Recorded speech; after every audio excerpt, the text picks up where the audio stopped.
গত প্রায় 20 ঘন্টা ধরে বাংলাদেশ গণতান্ত্রিক ছাত্র সংসদের প্রায় 20 জন নেতাকর্মী এই রাজু ভাস্কর্যের নিচে আমরণ অনশন চালিয়ে যাচ্ছে। বাংলাদেশ গণতান্ত্রিক ছাত্র সংসদের যুগ্ম আহ্বায়ক ঢাকা বিশ্ববিদ্যালয়ের শিক্ষার্থী মোফাজ্জল হোসেন সাদাত ইতিমধ্যে হিট স্ট্রোকে আক্রান্ত হয়ে ঢাকা মেডিকেল কলেজে চিকিৎসাধীন আছেন। আমরা কেবলমাত্রই খবর পেলাম কুয়েটের ভিসি, নির্লজ্জ ভিসি ডক্টর মাসুদ, তিনি সিন্ডিকেট মিটিং ডেকে একটু এই ঘোষণা দিয়েছেন তিনি পদত্যাগ করবেন না। আমরা এই ঘোষণার তীব্র নিন্দা এবং প্রতিবাদ জানাচ্ছি। বাংলাদেশ গণতান্ত্রিক ছাত্র সংসদ একই সঙ্গে তীব্র নিন্দা জানাচ্ছে শিক্ষা উপদেষ্টা সকালে গিয়ে ভিসির পদত্যাগের কোনো কথাবার্তা না বলে বরং ছাত্রদেরকে অনশন ভাঙার অনুরোধ করে কোনো রকমের কার্যকরী পদক্ষেপ না নিয়ে আবার ঢাকায় ফিরে এসেছেন। আমরা জানতে পেরেছি ইউজিসির একটি টিম এখনও কুয়েটে অবস্থান করছে। আমরা সেই টিমটির প্রতি আহ্বান জানাই যে আপনারা কোনোভাবেই ছাত্রদের অনশন ভাঙানোর নাটক না করে বরং ভিসিকে সরানোর কার্যকরী পদক্ষেপ নিয়েই ঢাকায় ফিরবেন বলে আমরা আশা করি। আমরা বাংলাদেশ গণতান্ত্রিক ছাত্র সংসদ গত প্রায় 20 ঘন্টা ধরে এখানে আমরণ অনশন কর্মসূচি চালিয়ে যাচ্ছে। আমাদের শিক্ষার্থীরা, আমাদের নেতাকর্মীরা একে একে অসুস্থ হয়ে পড়ছেন এবং তীব্র গরমের কারণে প্রত্যেকের শারীরিক অবস্থা ধীরে ধীরে অবনতি হচ্ছে। তবে আমরা যতক্ষণ অবধি পারি আমাদের শরীরে থাকে আমরা ততক্ষণ অবধি এই আমরণ অনশন কর্মসূচি চালিয়ে যাব। বাংলাদেশ গণতান্ত্রিক ছাত্র সংসদ 3.5 ঘন্টা ঘোষণা করছে যে রাজু ভাস্কর্যে গতকাল 5:30 থেকে প্রতীকী অনশন এবং সন্ধ্যা 7টা থেকে যে আমরণ অনশন কর্মসূচি বাংলাদেশ গণতান্ত্রিক ছাত্র সংসদ পালন করছে সেটি আমরা চালিয়ে যাব।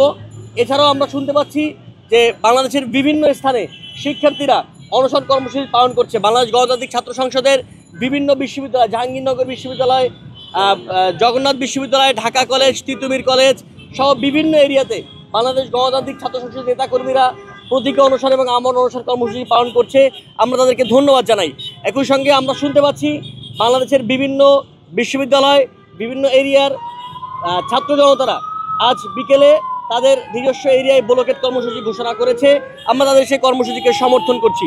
জাহাঙ্গীরনগর বিশ্ববিদ্যালয়ের শিক্ষার্থীরা, রাজশাহী বিশ্ববিদ্যালয়ের শিক্ষার্থীরা, জগন্নাথ বিশ্ববিদ্যালয়, চট্টগ্রাম বিশ্ববিদ্যালয় সহ বিভিন্ন জায়গাতে, ঢাকা কলেজ সহ বিভিন্ন জায়গার শিক্ষার্থীরা এই ব্লকেট কর্মসূচির ঘোষণা দিয়েছে বলে আমরা সামাজিক যোগাযোগ মাধ্যম সহ গণমাধ্যমে বিভিন্নভাবে জানতে পেরেছি।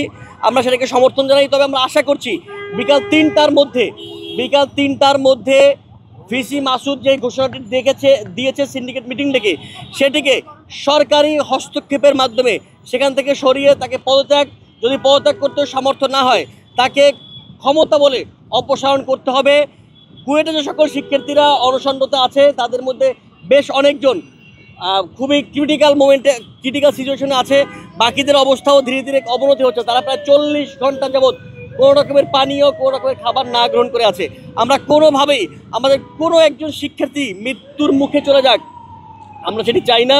আমরা আশা করছি শিক্ষার্থীদের জীবন একজন শিক্ষকের অহমিকার থেকে বড় হবে। একজন শিক্ষকের অহংকার এবং থেকে এই প্রায় 30 জন শিক্ষার্থী যারা কুয়েটে অনশন করছে, ঢাকা ইউনিভার্সিটিতে প্রায় 20 জন শিক্ষার্থী অনশন করছে, সারা বাংলাদেশে আরও বহু শিক্ষার্থী অনশন করছে। এই সকল শিক্ষার্থীদের জীবনের চেয়ে কখনোই একজন শিক্ষকের এই দেমাগ এবং অহমিকা বড় হয়ে উঠবে না বলে আমরা আশা করছি। আমরা গণমাধ্যম কর্মীদের মাধ্যমে অন্তর্বর্তীকালীন সরকারকে অনুরোধ জানাবো, অন্তর্বর্তীকালীন সরকারের বৈধতায় শিক্ষার্থীরাই, এই ছাত্ররাই জীবন বাজি রেখে আন্দোলন করে আপনাদেরকে ক্ষমতায় এনেছে এবং এই ছাত্ররাই বিভিন্ন স্থানে আন্দোলন করে ফেসিবাদের পতন ঘটিয়েছে। আপনারা এই ছাত্রদের পক্ষে কাজ করুন। কোনোভাবেই ছাত্রদের পক্ষের বাইরে গিয়ে কোনো রাজনৈতিক দল কিংবা অন্য কোনো গোষ্ঠীর এজেন্ডা বাস্তবায়নের চেষ্টা আপনারা করবেন না। সেই চেষ্টা করে এই শিক্ষার্থীদেরকে, অভ্যুত্থানপন্থী এই বিপ্লবী শিক্ষার্থীদেরকে মৃত্যুর মুখে ঠেলে দিবেন না বলে আমরা আশা করছি। গত ফেসিবাদী রেজিমে দেখেছি ঠিক একই কায়দাতে বিশ্ববিদ্যালয়ের শিক্ষকদের মধ্যে কিছু দলান্ধ শিক্ষক এরকম করেই ছাত্রদের উপরে নানাভাবে নির্যাতন চালিয়েও তারা কোনোভাবেই কখনোই কোনো অনুশোচনা প্রকাশ করেনি, বরং তারা পথ আঁকতে থাকার একটি প্রচেষ্টা, একটি দেমাগ আমরা তাদের মধ্যে লক্ষ্য করেছি। একই জিনিস আমরা ভিসি ডক্টর মাসুদের ক্ষেত্রে লক্ষ্য করছি। তিনি হয়তো কোনো একটি দল কিংবা কোনো একটি গোষ্ঠীর বিশ্বাস অর্জন করতে পেরে, কোনো একটি গোষ্ঠীর আস্থা অর্জন করতে পেরে তাদের সেই আস্থায় তিনি এরকম করে শিক্ষার্থীরা যখন জীবন মৃত্যুর সন্দিক্ষণে আছে, একেবারে অসুস্থ হচ্ছে, তবুও তিনি পথ ছাড়ছেন না। আমরা এটাকে নিন্দা জানাচ্ছি। আমরা বাংলাদেশ গণতান্ত্রিক ছাত্র সংসদ যে আমরণ অনশন কর্মসূচি চলছে, এখানে প্রচুর রোদ, তাপমাত্রা বেড়ে চলছে, খুলনাতে 46 ডিগ্রি তাপমাত্রা চলছে। আমরা এই আমরণ অনশন কর্মসূচি চালিয়ে যাব এবং শিক্ষার্থীরা যে সারা দেশে ব্লকেট ঘোষণা করেছে এবং অনশন করছে, আমরা তাদের প্রতি পূর্ণ সমর্থন জ্ঞাপন করছি। আমরা আমরা আমরা ব্লকেট যতগুলো ব্লকেট কর্মসূচি হচ্ছে আমরা শুনতে পাচ্ছি, গণমাধ্যম সহ সামাজিক যোগাযোগ সবগুলোর প্রতি আমাদের নৈতিক সমর্থন আছে।